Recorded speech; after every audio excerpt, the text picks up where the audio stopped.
El momento en que descubres que la persona en la que confiaste toda tu vida, a quien abriste las puertas de tu casa y llamaste hija, escondía detrás de su sonrisa una traición capaz de hacer estallar los cimientos de tu familia. Ese preciso instante es cuando el aire se congela en tus pulmones, el tiempo se detiene y comienza ese doloroso viaje en el que no dejas de preguntarte: ¿en qué momento me equivoqué?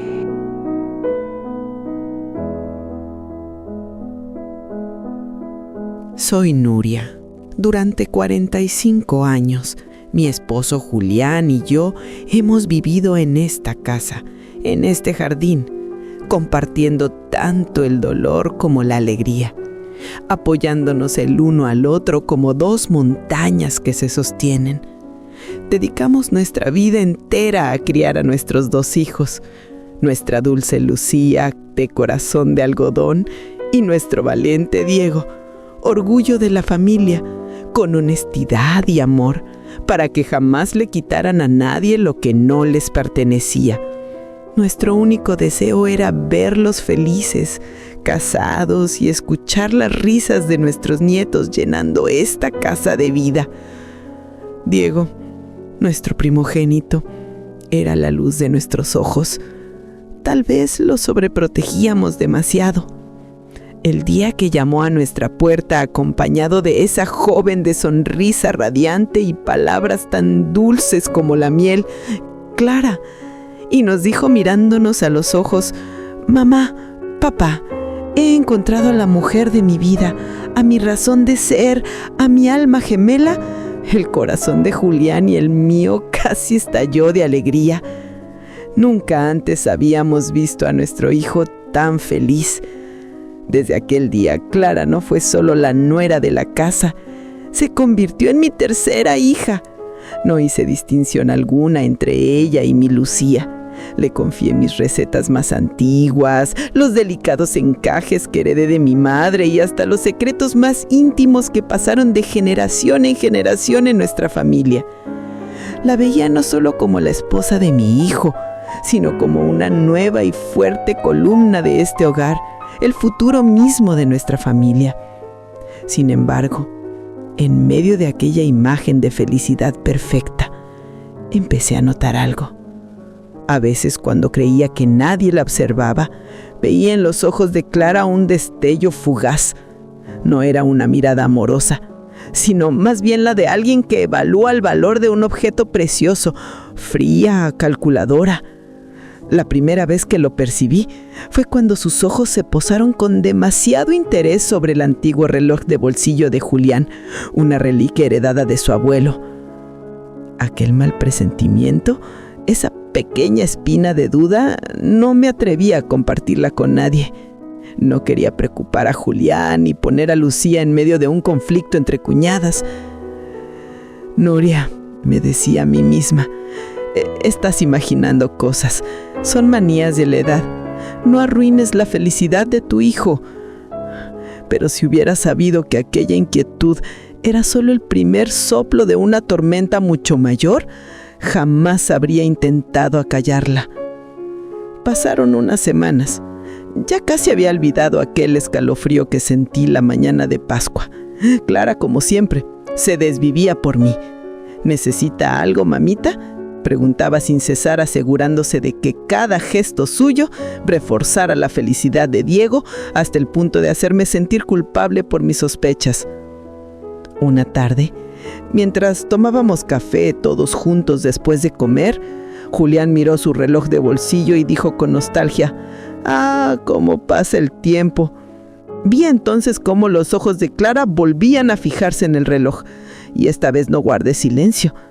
Con su voz suave preguntó: «Padre Julián, este reloj parece muy antiguo. Debe valer una fortuna, ¿verdad?».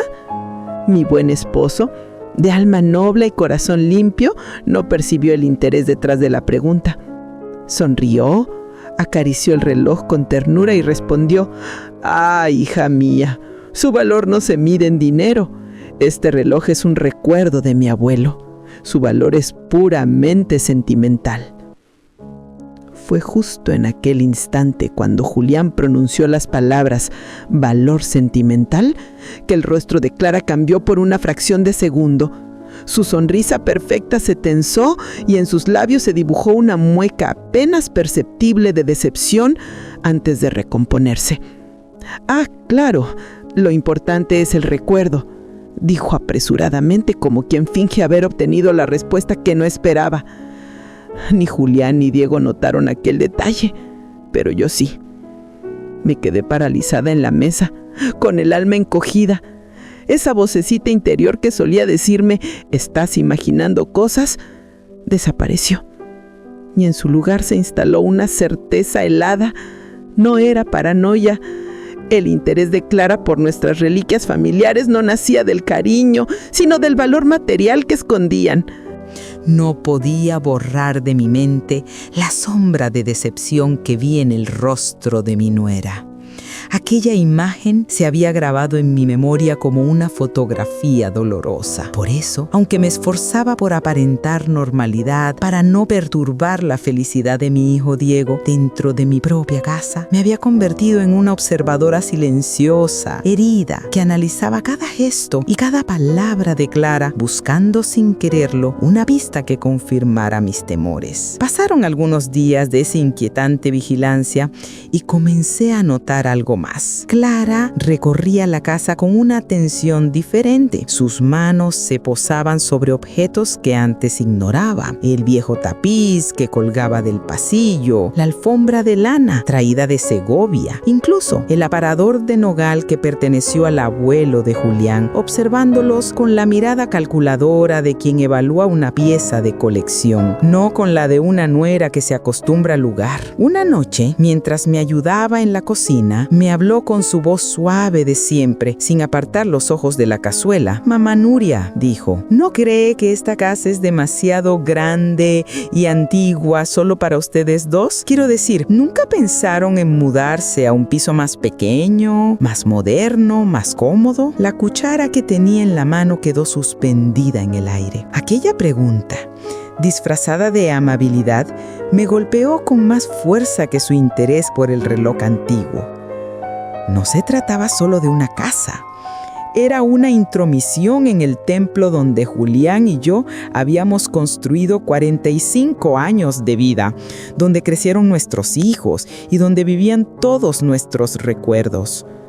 Tragué saliva, forcé una sonrisa y respondí: «Ay, hija mía, aquí somos felices.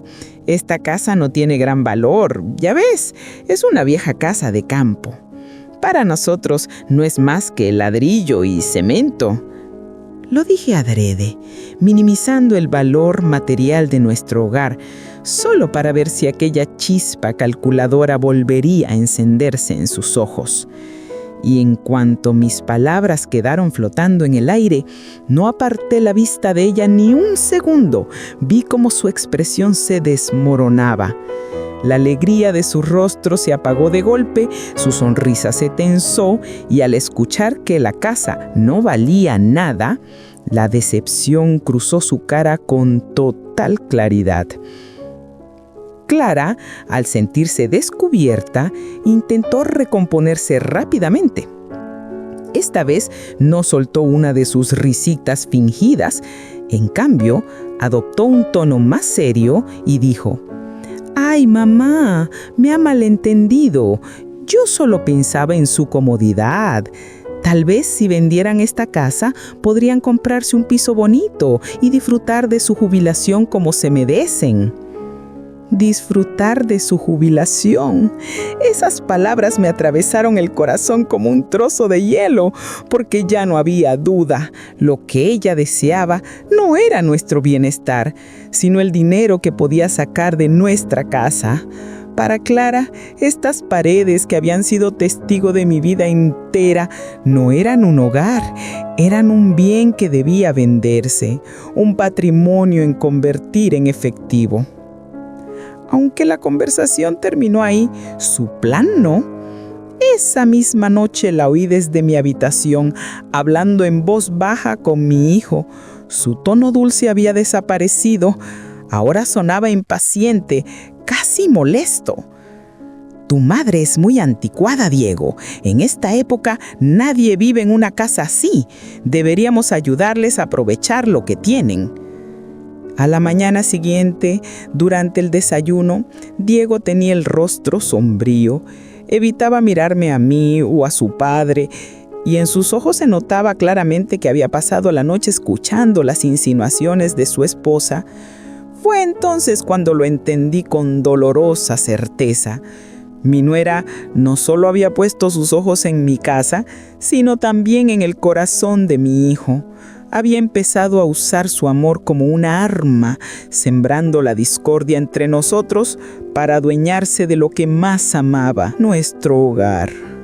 Los días que siguieron aquel desayuno, ese en el que mi nuera consiguió envenenar la mente de mi hijo, estuvieron llenos de un silencio helado que se extendía por cada rincón de la casa. Mi Diego, el hijo que nunca me había contradicho, siempre respetuoso, cariñoso, atento, ahora caminaba por nuestro hogar como un extraño, callado, con la mirada fija en el suelo, incapaz de sostener los ojos de su padre o los míos. Intenté muchas veces quedarme a solas con él, hablarle, entender qué le pasaba, qué sombra se había instalado en su corazón, pero cada vez que me acercaba, cada vez que decía, hijo, ¿podemos hablar un momento?, Clara aparecía como una sombra, interponiéndose entre nosotros. Amor, mamá Nuria quiere decirte algo, pero estás cansado, ¿verdad? Yo le contesto por ti. Y así, poco a poco, fue construyendo entre nosotros un muro de carne y silencio. No se detuvo ahí. Con un cálculo que solo ahora puedo comprender,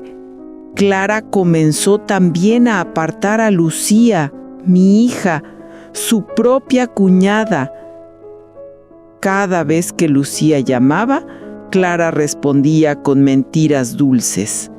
Diego está en la ducha, está muy ocupado, luego te devuelve la llamada. Así, sembró la distancia entre los hermanos, como si creyera que la familia entera giraba únicamente en torno a él.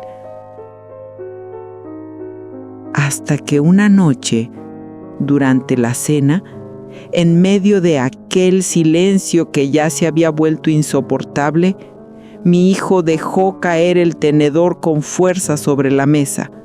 Su voz, desconocida, fría, cortante, quebró el aire. Mamá, Clara tiene razón. Ustedes se están marchitando en esta casa vieja. No entiendo por qué se empeñan. Con esa terquedad solo están complicándonos la vida a todos. El pan se detuvo en la mano de Julián.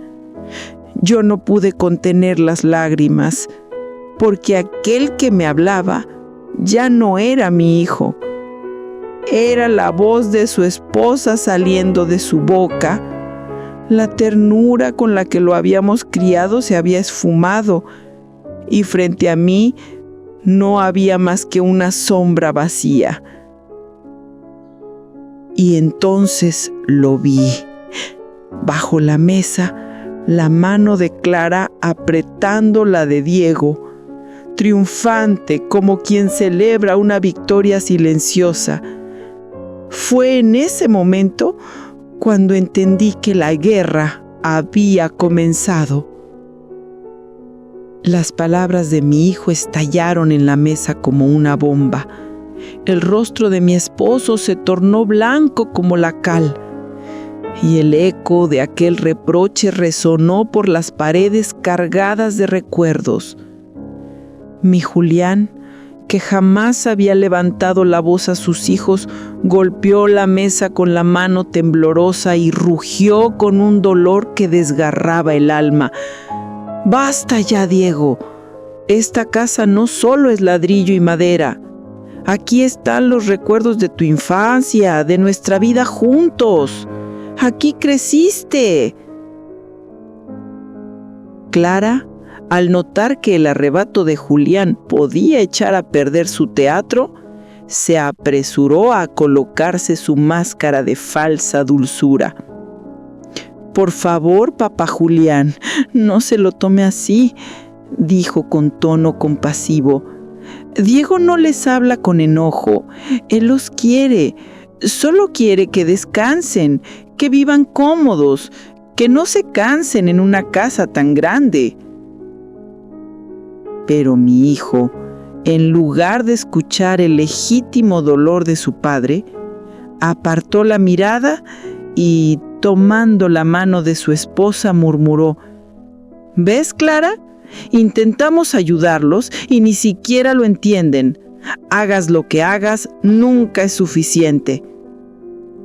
Y con esas palabras desconoció todo vínculo, toda lealtad, todo amor que alguna vez nos unió. En medio del silencio, entre las lágrimas que me nublaban la vista y la resignación muda de mi marido, pude ver en el rostro de Clara una expresión clara, helada, objetivo cumplido. Esa misma noche, con la excusa de no poder soportar más la incomprensión, hicieron las maletas y se marcharon. Y yo, de pie en la puerta mientras los veía alejarse, comprendí al fin que su propósito nunca había sido vender la casa, sino arrancarnos a nuestro hijo, separarlo de nosotros hasta dejar nuestro hogar vacío.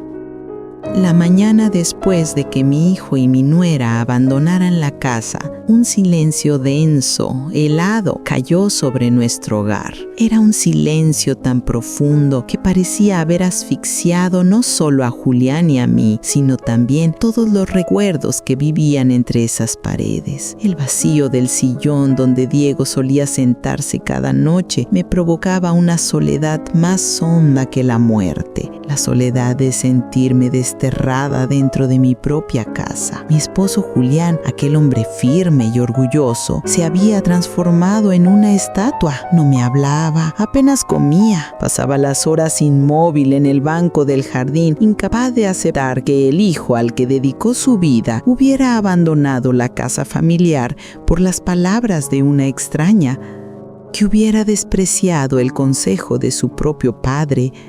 Parecía que su corazón se había roto en 1000 pedazos y no sabía por dónde empezar a recomponerlo.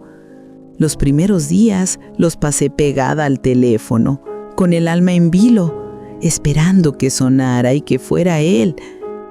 Quizá se arrepienta, quizá fue solo un momento de ira, me repetía, pero mis llamadas nunca fueron respondidas. Cuando el teléfono sonaba, eran anuncios del banco, o, peor aún, mensajes fríos de Clara. Diego está muy ocupado, no tiene tiempo para hablar. O, por favor, no lo presione. Entonces comprendí que mi hijo ya no era dueño de su propia voluntad. Mi hija Lucía notó enseguida el cambio. En una de nuestras llamadas, su voz sonaba temblorosa. «Mamá, ¿qué pasa? ¿Por qué Diego no contesta mis llamadas? ¿Está todo bien? ¿Tú estás bien?» No supe qué responderle. ¿Cómo podía decirle que la familia que tanto nos había costado construir se estaba desmoronando? Ya no podía engañarme. Aquello no era un simple conflicto entre suegra y nuera. Clara había puesto en marcha un plan calculado y cruel. Su objetivo no solo era apoderarse de nuestra casa, sino arrancar a Diego de sus raíces, de su hermana, de nosotros. La mudanza no fue una huida, fue el primer paso de su estrategia para poseerlo por completo. Lucía, cada vez más inquieta, siguió llamando a su hermano, pero nunca logró hablar con él, hasta que desesperada me telefonó llorando. «Mamá, ¿qué está pasando? ¿Por qué Diego no me contesta? Es Clara la que lo impide». Poco después, Lucía recibió un mensaje de Clara que la dejó helada. Se lo leyó entre lágrimas.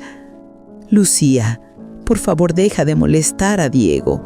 Estamos intentando construir nuestra vida y no necesitamos sus presiones ni sus actitudes anticuadas de familia. No nos hagan sentir culpables. Aquellas palabras eran una declaración de guerra. En ese instante comprendí con total claridad el verdadero propósito de mi nuera. No solo quería despojarnos del techo que habíamos levantado con 45 años de esfuerzo, sino también destruir los lazos que unían a mi hijo con su familia, aislarlo, convertirlo en una marioneta dependiente de ella. Pasó una semana de ese silencio insoportable hasta que por fin el teléfono sonó. Al ver en la pantalla el nombre de Diego, mi corazón se agitó entre el alivio y el miedo.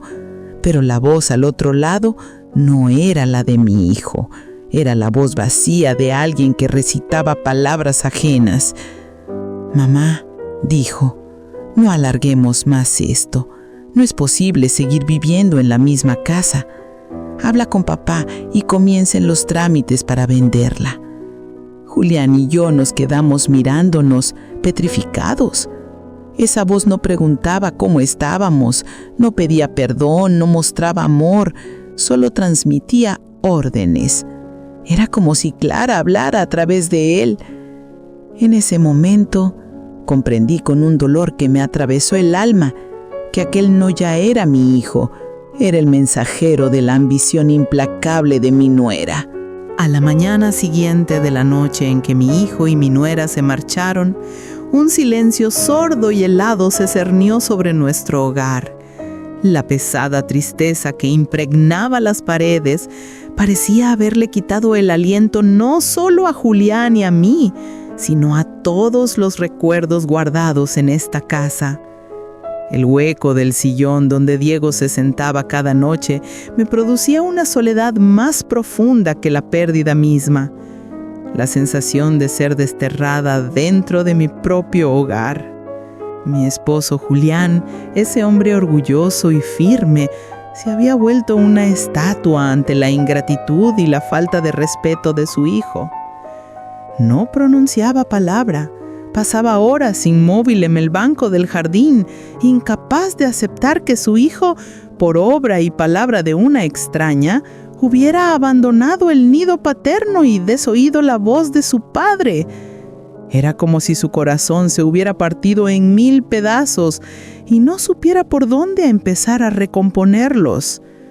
Los primeros días los pasé pegada al teléfono, con la esperanza temblorosa de que sonara y fuese él. Quizá se arrepienta, quizá haya sido un arrebato. Llamará, me repetía. Pero mis llamadas quedaban sin respuesta. Cuando el teléfono sonaba, eran anuncios del banco o, peor aún, los fríos y terminantes mensajes de Clara. «Diego está muy liado, no puede hablar», o «ahora no está disponible, por favor no le molesten». Comprendí entonces que la voluntad de mi hijo ya no le pertenecía. Mi querida Lucía notó al instante la extrañeza en mi voz. «Mamá, ¿qué está pasando?», me preguntó acribillándome a preguntas por teléfono. «¿Por qué no me responde Diego? ¿Estás bien?». Yo no supe qué decirle. Atrapada entre la pérdida de mi hijo y la preocupación de mi hija, no encontraba cómo explicarle que la familia que habíamos levantado se estaba desmoronando. Aquello dejó de ser un simple conflicto entre suegra y nuera. Con dolor lo entendí. Clara había puesto en marcha un plan frío y calculado para apropiarse de nuestra casa y con ello separar a Diego de sus raíces, de su hermana, de nosotros. La marcha del hogar no era una huida espontánea, era el primer paso de una estrategia para despojarnos de nuestro hijo. Lucía, cada vez más inquieta, no cejó en llamar a su hermano. Al no poder comunicarse con él, terminó llamándome entre sollozos para preguntar si yo sabía qué pasaba. si era Clara quien le impedía hablar. Poco después, Lucía me leyó, entre lágrimas, un mensaje que le había enviado Clara. Lucía, deja de molestar a Diego. Estamos intentando construir nuestra vida y no necesitamos vuestras presiones ni vuestras anticuadas actitudes familiares. No nos hagan sentir culpables. Con ese mensaje claro como un disparo, comprendí del todo el propósito de Clara. No solo quería el techo que habíamos levantado, quería romper los lazos fraternales y convertir a mi hijo en alguien dependiente de ella. Una semana después, al fin sonó el teléfono y vi en la pantalla el nombre de Diego. Corrí a contestar con el corazón en un puño, pero la voz del otro lado no era la mía conocida, sino la voz de alguien que recitaba un guión aprendido. «Mamá, no alarguemos esto. No es posible vivir en la misma casa. Habla con papá y empezad los trámites para venderla». Julián y yo nos quedamos mirándonos, paralizados. Esa voz no preguntaba por nuestro estado, no pedía perdón, transmitía órdenes. Aquella ya no era la voz de mi hijo, era la mensajera de la ambición implacable de mi nuera. Al otro lado del teléfono, tras mi frase, «vamos a vender la casa», hubo un segundo de silencio. Era un silencio de asombro y de incredulidad. Luego escuché a Clara contener la respiración, tragar saliva y acto seguido su voz chillona estallar en un grito de júbilo sin pudor. ¡Ay, mamá! No sabes lo feliz que estoy, no te imaginas. De fondo, oí la voz atónita y débil de Diego preguntando, ¿qué dice? ¿Qué han aceptado? Pero Clara, celebrando su victoria, acalló cualquier duda con un grito triunfal. ¿Lo oíste, Diego? Tu madre por fin se ha rendido. Y fue demoledor. Escuchar que incluso la decisión sobre la venta de nuestra propia casa pasaba a segundo plano frente a la euforia de ella, que la voluntad de nuestro hijo estaba completamente anulada, me destrozó el pecho. En vez de sospechar de aquella sumisión repentina, mi nuera tomó el control con embriaguez de triunfo. «Claro, mamá Nuria», dijo con ese tono falso de quien lo sabe todo. «Vosotros ya sois mayores y no conocéis el mercado. Que no se engañen. Conozco a un agente inmobiliario de plena confianza. Mañana por la mañana os lo envío y él agiliza todos los trámites». Tomé la mano de Julián para darle apoyo y con voz cansada y derrotada respondí: «Está bien, hija, como tú creas. Nosotros no entendemos de estas prosas. Si quieres encargarte de la venta, adelante. Nosotros solo firmamos». Así dimos paso a la siguiente fase de nuestro plan trampa: dejar en sus manos toda la responsabilidad. Cuando colgó el teléfono nos miramos. Lo habíamos conseguido. La habían picado. Sin sospechar nada, presa de su propia codicia, prometió enviar a la gente que ella había preparado. Pero la alegría por ese pequeño triunfo se mezclaba con la vergüenza de tener que engañar a nuestro hijo y con la pena de comprobar hasta dónde había llegado la traición. A la mañana siguiente, el amanecer no trajo consuelo, sino la sombra de la espera tensa, la falsa entrega, la entrega ficticia que habíamos fingido y la traición que pronto llamaría a nuestra puerta. En silencio, como si estuviéramos en un velatorio, esperamos al supuesto agente que Clara nos había prometido. Al mediodía sonó el timbre. Al abrir la puerta, la escena dejó claro cuánto estaba celebrando mi nuera su victoria. Clara entró alastrando a Diego, con la mirada vacía, y a su lado traía un hombre que sonreía con aire de comprador seguro y que olía a desconfianza por todos lados. Traía un maletín y actitud de quien ya da por hecha la compra. El hombre al que Clara nos presentó como el agente más honesto del mercado no parecía más que un peón del plan. Sin siquiera mirar los papeles ni mostrarnos respeto, se plantó en medio del salón y empezó a soltar frases despectivas. La casa está muy deteriorada, las paredes huelen a humedad, esos muebles que parecen antigüedades no valen nada. Mientras Julián y yo éramos tratados como sombras en nuestra propia casa, Clara susurraba constantemente al oído del falso agente: anota esto, di que ese armario está podrido, comenta que la instalación del baño está estropeada, dirigiéndole a propósito cómo rebajar el valor de la vivienda. Su objetivo no era vender bien, era devaluar para comprar barato.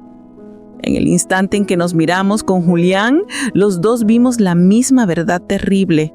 El plan de Clara no era obtener un buen precio, sino hundir el valor en los papeles con su agente y luego decirnos: mamá, papá, así no se vende ni por este precio, no hay compradores. Engañarnos y arrebatarnos la casa por una miseria, o peor aún, que terminara siendo transferida a su nombre. Cuando la verdad del sucio plan de mi nuera, ese montaje atroz con el falso agente inmobiliario, estalló en mi mente como un relámpago, lo que sentí ya no fue solo tristeza, fue un asco profundo ante la codicia que pisoteaba 45 años de hogar y los recuerdos de mi marido. Pero el apretón de la mano de Julián me devolvió al papel que teníamos que interpretar. Los ancianos desorientados, listos para dejarse engañar. El supuesto experto terminó su tour y se plantó frente a nosotros sin siquiera mirar los papeles. Con un tono condescendiente, como si nos hiciera un favor, dijo: señora, señor, si no fuera por la recomendación de la señora Clara, ni siquiera me molestaría. Pero por cortesía puedo ofrecerles esta cantidad ridícula, no esperen más. La cifra que propuso no daba para un simple porche del jardín. Era una burla. Aquello probaba cuánto despreciaba mi nuera nuestras memorias, cuánto nos consideraba tontos. Aguanté la rabia para que Julián no estallara. Él iba a protestar, pero Clara se adelantó. ¿Lo ve, mamá Nuria? Se lo dije. En estos tiempos nadie paga por casas así. Este señor ha sido generoso. Aceptad. Miré a mi marido con los ojos suplicantes y fingiendo resignación, bajé la voz y dije: bueno, hija, si tú lo dices, nosotros no entendemos de esto. Tú encárgate. Julián se encogió de hombros y respondió como habíamos acordado: está bien, hija. Y vi la luz de triunfo en los ojos de Clara. El plan funcionaba a la perfección. Ella y su peón sacaron entonces un fajo de papeles y con prisas intentaron sentarnos para firmar. Vamos a agilizarlo, firmas aquí y aquí, decían, queriendo consumar el acto de inmediato y enterrarnos a nosotros y a nuestra casa en un hecho consumado. El corazón me latía a 1000. Para contener la rabia pellizqué la pierna de Julián bajo la mesa y puse en marcha la jugada más delicada de todas. Con la voz más temblorosa y más ignorante que pude fingir, dije: ay, Clara, tantos papeles, no sabemos leer todo esto. Julián tiene un conocido, un abogado de confianza. Nos dijo que siempre conviene que un profesional revise los documentos antes de firmar, por las dudas de la edad. Al oír la palabra abogado, el rostro de Clara se heló por un instante. El temor a que su trampa se frustrase se le notó. Pero al ver mi indefensión fingida, se convenció de que no era un peligro, solo un pequeño obstáculo que salvar. Ay, mamá, no hacía falta. Son todos formularios estándar, frunfuñó. Bueno, si os quedáis más tranquilo, mañana lo arreglamos. Pero no nos entretengáis, que si el comprador se va, perdéis esta oportunidad. Mientras ese denigrante regateo llenaba la sala, mi valiente Diego se levantó sin decir palabra y se quedó junto a la ventana mirando los árboles como si todo aquello fuera la escena de otra vida, de otra casa. Su indiferencia ante la avaricia de su esposa y la humillación de sus padres me clavó el cuchillo más hondo. Clara, con su falso agente, dio la última orden. Mañana al mediodía, tened listo lo del abogado. Por la tarde pido cita en el registro, que no se demore.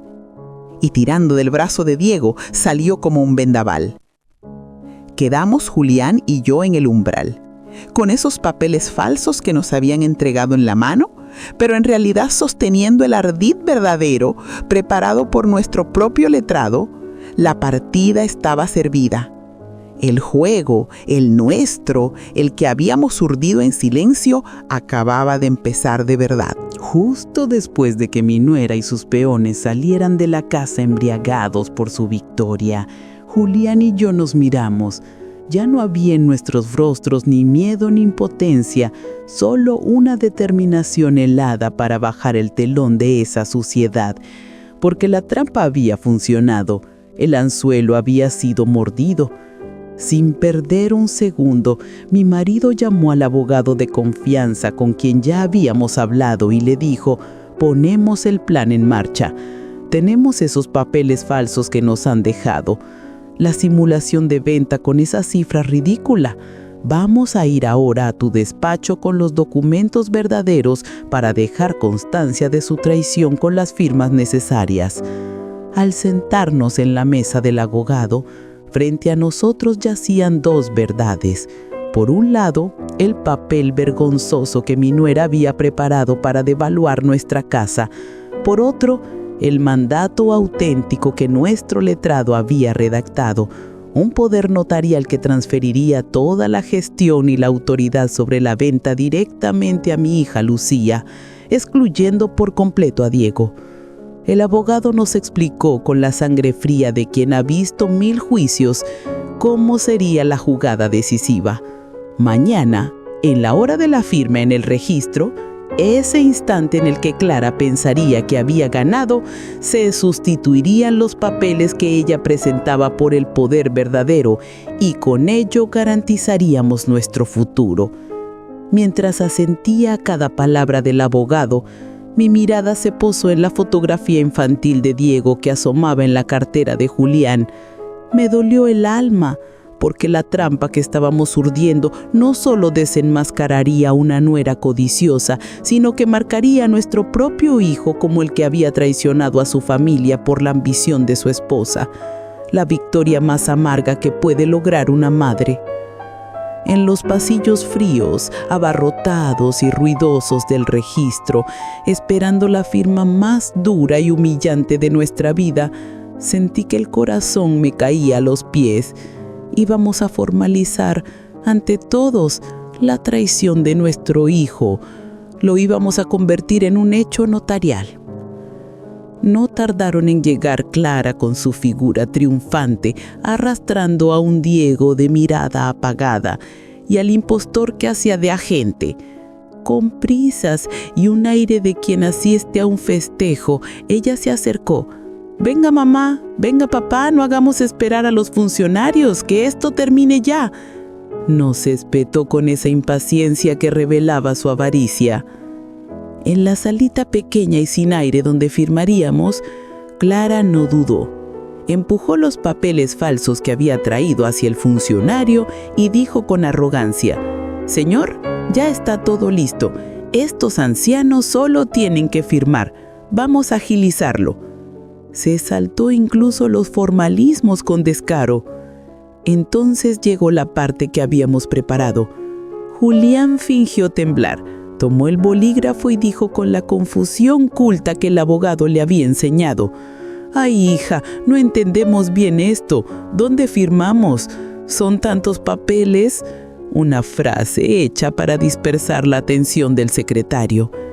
En el preciso instante en que Clara, ordenando con impaciencia: «Papá, firma aquí», gritó para distraer, y el funcionario dirigió su mirada al supuesto comprador, yo con la rapidez del relámpago saqué de mi bolso el poder auténtico que nuestro abogado había redactado, el documento que transferiría toda la gestión y la autoridad sobre la venta a Lucía. Lo deslicé en silencio sobre los papeles que Clara había colocado. En ese gesto, el formulario que a punto estaba de sellar la muerte de nuestro hogar dejó de ser el instrumento de su victoria y pasó a ser el acta de mi justicia. Mein Mann Hans verstand den hastigen Griff, den ich gemacht hatte, sofort, als er mir in die Augen sah, und hielt den Stift, der jetzt nicht mehr auf das gefälschte Verkaufsformular meiner Schwiegertochter, sondern auf die echte Vollmacht, das Siegel unserer Gerechtigkeit setzte, mit zitternder, aber entschlossener Hand. Diese Unterschrift war seine letzte Bastion zum Schutz unseres 45-jährigen Heims. Als der Beamte uns das unterschriebene Dokument rüberschob, nahm ich es und schrieb, vielleicht zum ersten Mal in meinem Leben, ohne den Text zu lesen, nur neben Hans' kräftiger Signatur mit meiner zitternden Hand meinen Namen und versuchte mich selbst davon zu überzeugen, dass dies nicht die Rettung meines Sohnes, sondern die Rettung seiner Zukunft bedeutete. Während wir diese unfreiwilligen Unterschriften leisteten, stampfte Anna ungeduldig mit dem falschen Käufer neben sich auf und atmete, als sei der größte Raub ihres Lebens vollbracht. Das triumphierende, hässliche Lächeln eines Spielers, der den großen Coup gelandet hat, lag auf ihrem Gesicht, als der Beamte schließlich »Der Vorgang ist abgeschlossen, alles Gute«, sagte. Mitten in Annas falschem Jubel suchten meine Augen automatisch die Ecke des Raumes nach meinem entseelten Sohn Karl ab. Sein Gesicht war noch immer ausdruckslos, wie von einer Maske bedeckt. Weder den Schmerz darüber, dass seine Mutter und sein Vater ihr Zuhause verlieren würden, noch irgendeine Freude über den angeblichen Sieg seiner Frau schien er zu empfinden. Er stand da wie eine leblose Statue.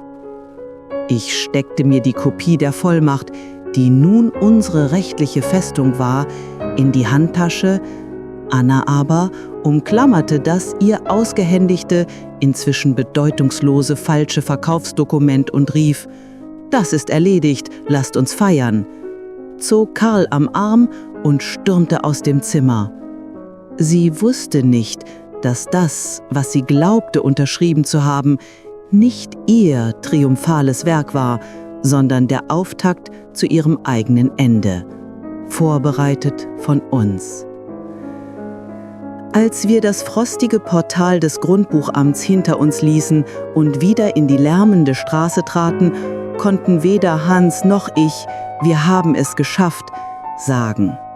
Der Sieg war so schmutzig und schmerzhaft, dass es sich anfühlte, als hätten wir nicht nur unser Heim gerettet, sondern die Beerdigung der letzten Bindung unseres Sohnes an uns gefeiert.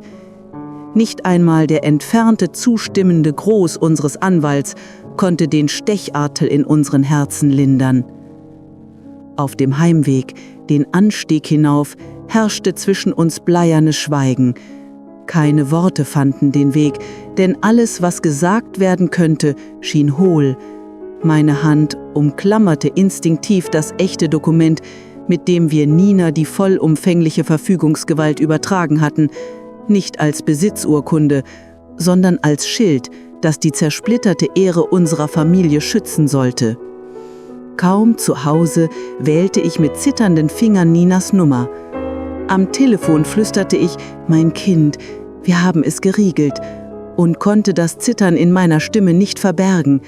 Das war kein Freudenruf, sondern ein bitteres Eingeständnis. Dein Bruder hat rechtlich keinerlei Ansprüche mehr an diesem Haus. Die vollumfängliche Verantwortung liegt nun bei dir. Wir haben unser Heim gerettet, aber wir haben deinen Bruder verloren. Ninas Schluchzen am anderen Ende und ihr gefasstes: »Mach dir keine Sorgen, Mama, ihr habt richtig gehandelt.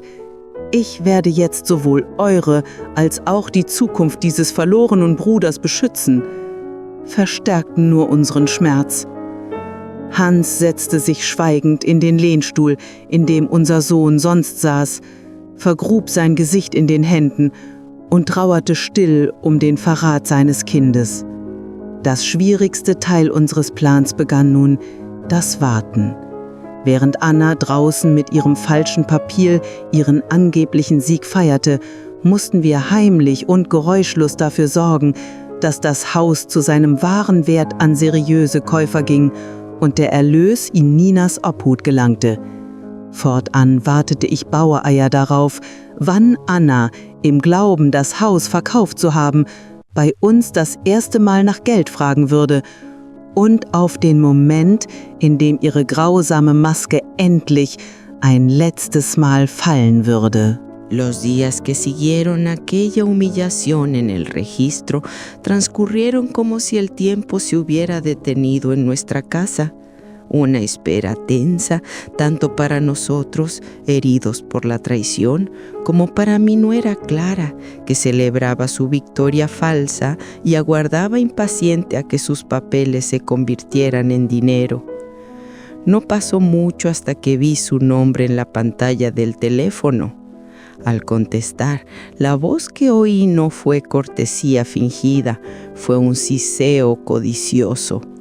«Nermín, ¿qué pasa con lo del dinero del registro? ¿Por qué aún no hay movimiento en la cuenta?»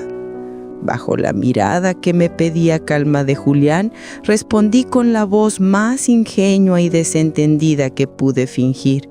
«Ay, hija, ¿qué vamos a saber nosotros de bancos? Tú tenías a ese señor de confianza que decía que iba a transferirlo. ¿No te ha llegado nada a la cuenta?» Y le devolví la pelota. En la pausa que siguió, pude escuchar su cabreo. No entendía por qué el negocio no se había consumado y sin esperar explicaciones exclamó furiosa: «Voy a hablar con él». Y colgó. Mientras Clara lidiaba con su comprador falso en su mundo de engaños, nosotros sabíamos, con la tranquila confianza de quien ha urdido un plan limpio, que mi hija Lucía, a través de nuestro abogado, había encontrado verdaderos y respetables compradores dispuestos a pagar el valor real de la casa. Para evitar cualquier filtración, esos compradores habían concertado la visita como si fueran parientes lejanos y vinieron un domingo, en secreto, a ver la casa. Justo la noche en que despedimos a los compradores reales, el teléfono volvió a sonar, esta vez con un tono histérico. Clara gritó al otro lado: «Nermín, por tu culpa hemos perdido al comprador. ¿Qué hiciste? ¿Se lo habrás vendido a otro?» Su voz ya no era triunfal, sino desesperada, consciente de que su farsa estaba tambaleando. Sosteniendo la mano de Julián para que no me alterara, mantuve la misma actitud de abuela despistada. «¿Qué dices, hija, a nosotros? Si nosotros hemos firmado en el registro, ¿cómo íbamos a venderla? Tu agente debía haberlo hecho todo. Aún esperamos el dinero. ¿Qué culpa tenemos nosotros?» Eché toda la responsabilidad sobre su hombre de confianza.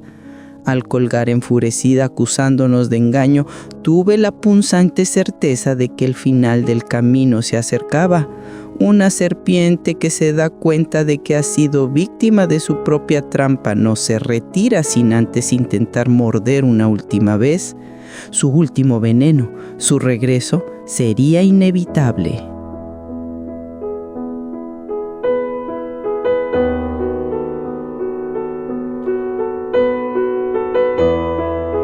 La mañana siguiente a la marcha de mi hijo y mi nuera, el silencio que se había instalado en nuestra casa se volvió una espera tensa para todos. Para nosotros, heridos por la traición, y para Clara, que aguardaba ansiosa que sus papeles se convirtieran en dinero.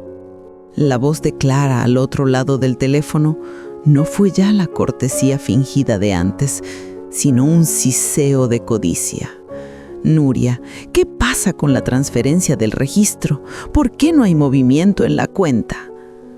Bajo la mirada de Julián, que me rogaba que mantuviera la calma, respondí con la ingenuidad más aparente: «¿Qué vamos a saber nosotros de bancos? Tú tenías a ese señor de confianza que decía que iba a transferirlo. ¿No te ha llegado nada?» Y le devolví la pelota. Su enfado quedó patente en la pausa que siguió. Sin esperar explicaciones, exclamó furiosa que iba a hablar con él y colgó.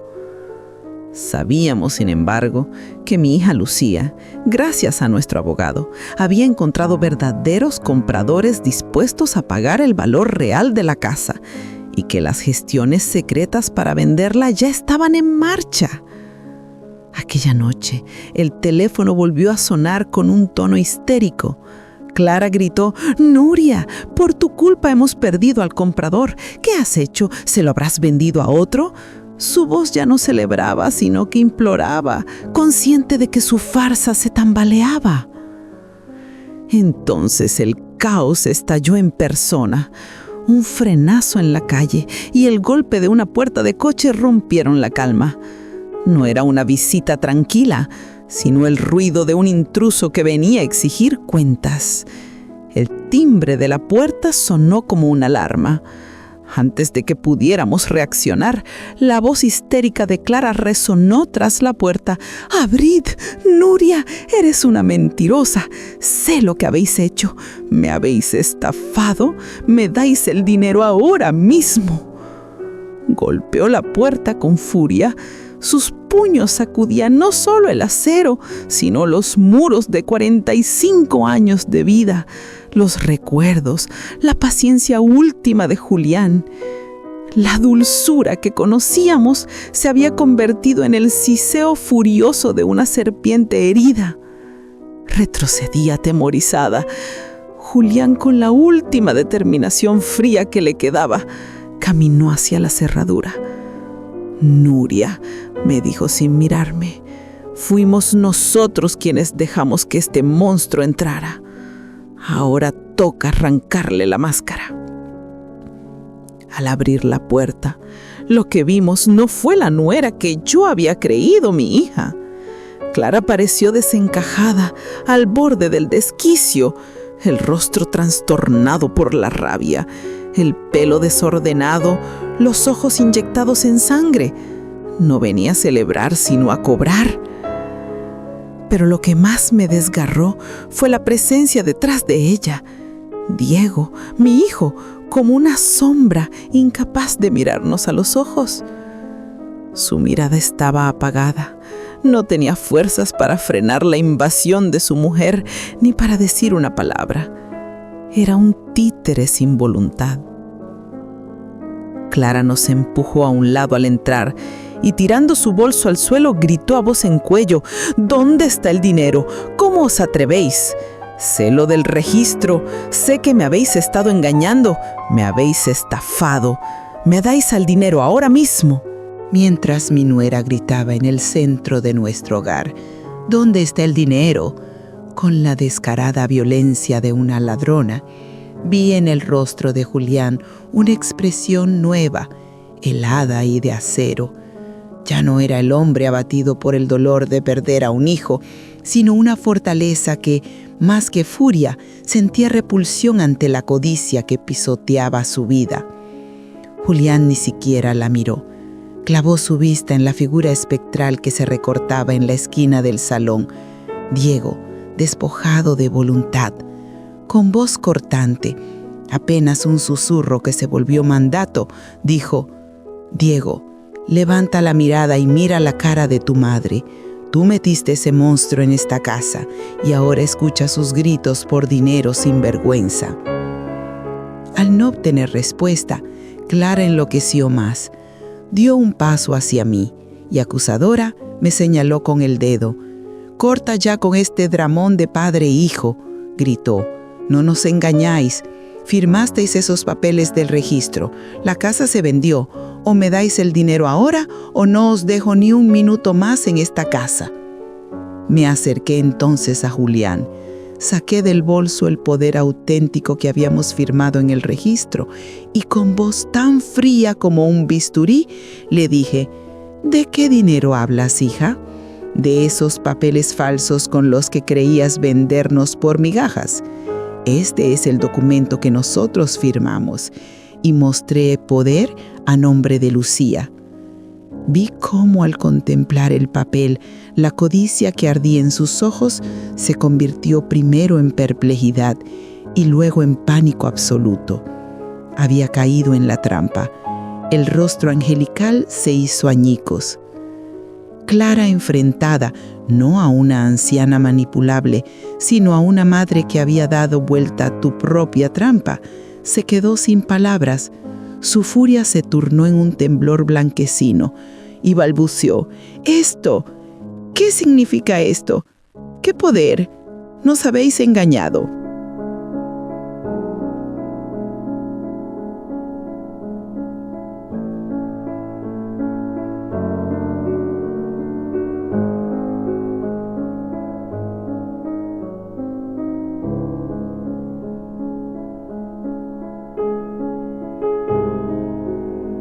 Yo sonreí, quizás con la sonrisa más amarga y poderosa de mi vida.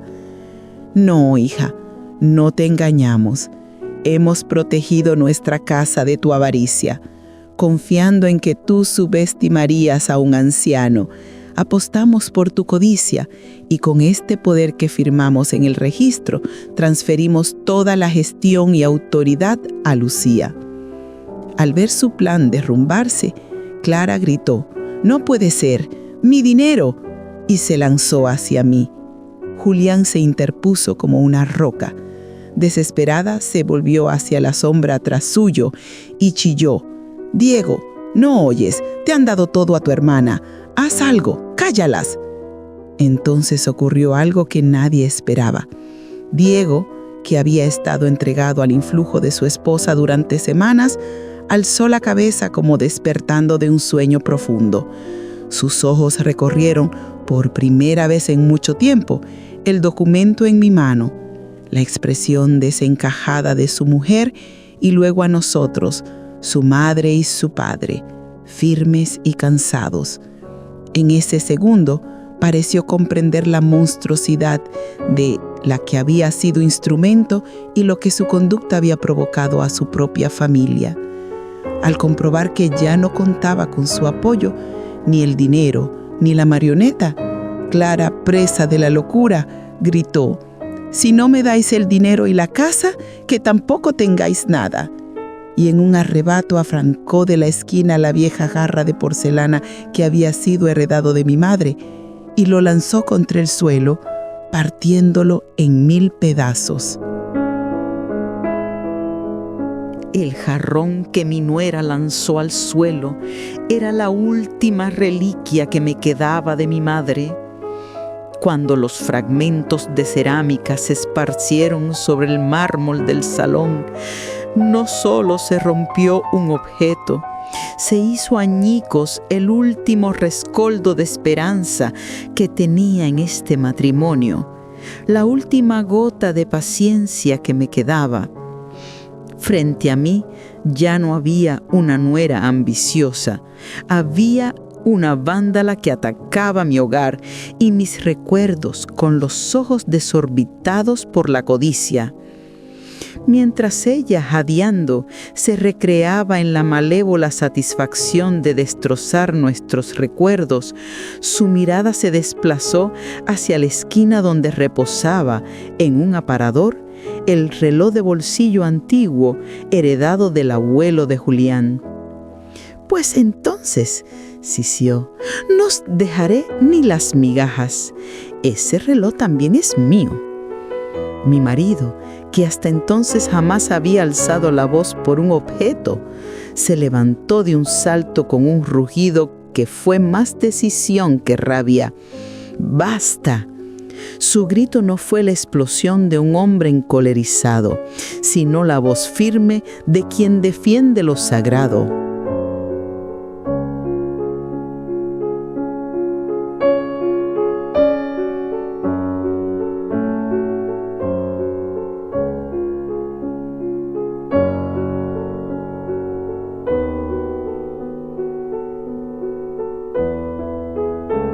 Fue entonces cuando, como si el estallido del jarrón y ese rugido hubieran roto un hechizo, Diego, adormecido por semanas bajo la influencia de su esposa, pareció despertarse.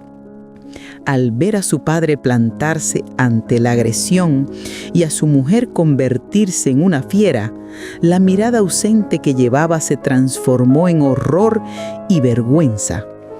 Cuando Clara hizo un nuevo ademán para alcanzar el reloj, Diego, por primera vez en mucho tiempo, se interpuso y con la voz quebrada susurró: «Clara, para. Clara, ¿qué haces? Esto es la casa de mi madre.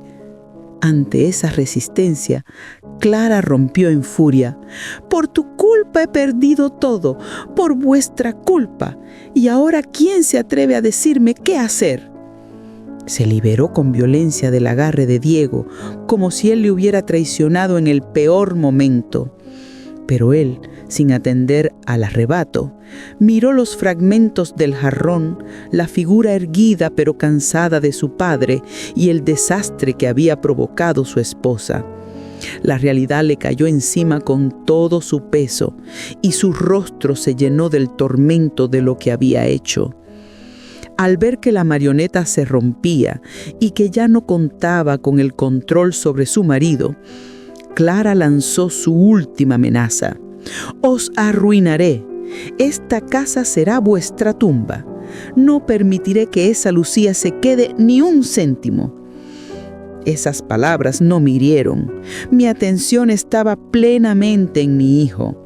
Lo vi estremecerse, encogerse de dolor, sacudirse la venda de los ojos y negar con la cabeza, asumiendo por fin el tamaño de su traición.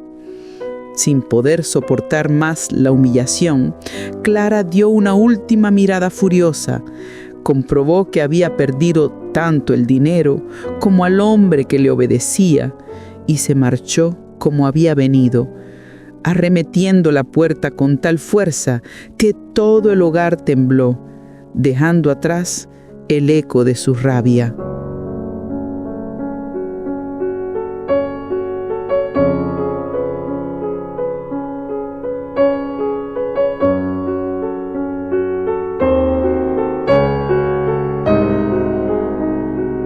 El portazo que dejó Clara al marcharse resonó durante largos minutos por las paredes del salón, hasta que el eco de aquel golpe se fue disolviendo en una calma más dolorosa aún que los gritos de odio que la precedieron.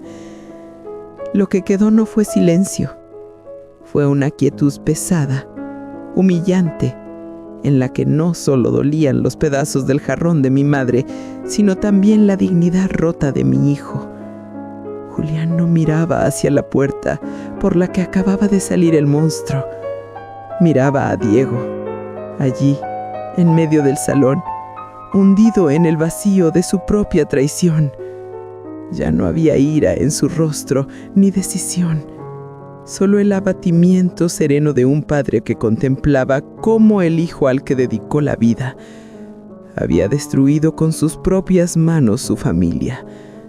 Yo aún tenía entre las mías el poder notaría el nombre de Lucía. Legalmente, habíamos ganado. La casa estaba a salvo. Pero al mirar los trozos del jarrón y los ojos vacíos de mi hijo, comprendí que aquello no era una victoria, sino una pérdida devastadora. La de una madre obligada a presenciar la caída moral de su propio hijo. Diego, con los hilos del alma rotos, cayó de rodillas justo junto a los restos del jarrón, entre los fragmentos filosos de un recuerdo materno destrozado por su esposa. Temblando, extendió la mano hacia uno de ellos, pero ni siquiera se atrevió a tocarlo. Entonces, en medio de aquel silencio denso, escuché primero cómo sus hombros se sacudían y luego cómo su cabeza caía hacia el pecho, y de su boca brotó, ahogado por el llanto y la vergüenza, el sonido que había esperado durante semanas, pero que jamás habría querido oír así. «Mamá». Fue un sollozo de despertar, de arrepentimiento, de quien se da cuenta demasiado tarde de todo lo que ha perdido. Ese «mamá» que emergió desde el suelo, entre los restos del jarrón, no fue un grito de reconciliación, sino el eco de un alma que se despedazaba. No era el llamado de un hijo que busca perdón, sino el lamento de quien por fin veía al monstruo que había alimentado detrás de la máscara de un ángel. Julián, hasta ese momento erguido como una roca, no dio un solo paso hacia su hijo. Observó su temblor, sus lágrimas, y luego fijó la vista en el reloj de bolsillo que descansaba sobre el aparador. No miraba el objeto, sino el reflejo del hijo que había perdido.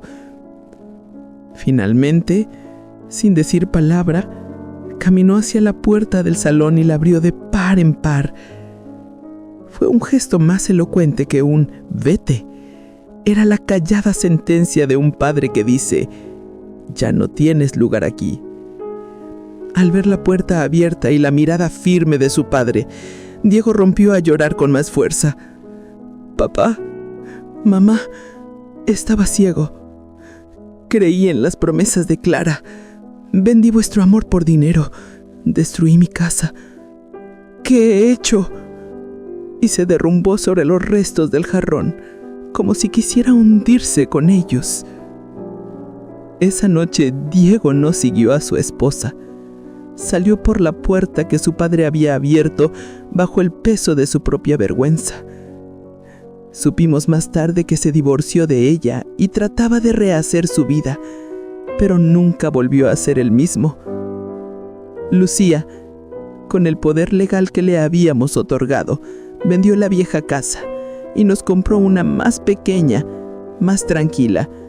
Sin embargo, ningún muro nuevo pudo cerrar la grieta que se abrió aquella noche en nuestro hogar. Sí, la máscara del ángel cayó. La justicia se cumplió y salvamos nuestra casa.